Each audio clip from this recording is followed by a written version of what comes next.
বৈদেশিক মুদ্রা আয়ে মদ রপ্তানির সিদ্ধান্ত নিয়েছে পাকিস্তান।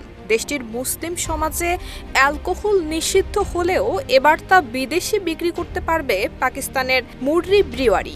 সীমিত আকারে অ্যালকোহল রপ্তানির অনুমতি দিয়ে আলোচনার কেন্দ্রবিন্দুতে পাক সরকার।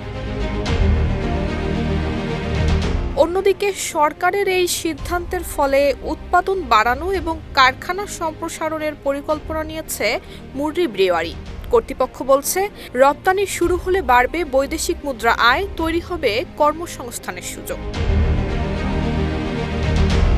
1860 সালে প্রতিষ্ঠিত মুররি ব্রিওয়ারি এতদিন মূলত অভ্যন্তরীণ বাজারেই সীমাবদ্ধ ছিল। পাকিস্তানের মুসলমানদের জন্য অ্যালকোহল নিষিদ্ধ হলেও অমুসলিম নাগরিক, বিদেশি কূটনীতিক এবং পর্যটকদের জন্য নিয়ন্ত্রিতভাবে উৎপাদন এবং বিক্রির অনুমতি রয়েছে। সেই কাঠামোর মধ্যেই প্রতিষ্ঠানটি কার্যক্রম পরিচালনা করে আসছিল। আর মনোবল হতে হয় স্পাদ্রিত। জেরুসালেম 25 বছরের পথ চলায় নিরাপদে রাখার প্রত্যয়ে। রপ্তানির অনুমোদনের পর প্রতিষ্ঠানটি আন্তর্জাতিক বাজারে প্রবেশের প্রস্তুতি নিচ্ছে। সংশ্লিষ্টরা জানান, প্রাথমিকভাবে সীমিত কিছু দেশে পণ্য পাঠানোর পরিকল্পনা রয়েছে।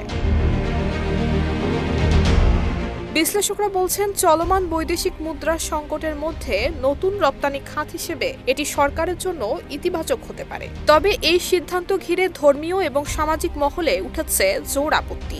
সমালোচকরা বলছেন, অ্যালকোহল রপ্তানির অনুমোদন দেশের সামাজিক মূল্যবোধের সঙ্গে সাংঘর্ষিক। এ বিষয়ে সরকার বলছে, কঠোর নিয়ন্ত্রণ এবং আইনি কাঠামোর মধ্যেই রপ্তানি কার্যক্রম পরিচালিত হবে এবং অভ্যন্তরীণ বাজারে পড়বে না এর কোনো প্রভাব। নুসরাত জাহান মেহেক, ঢাকা পোস্ট।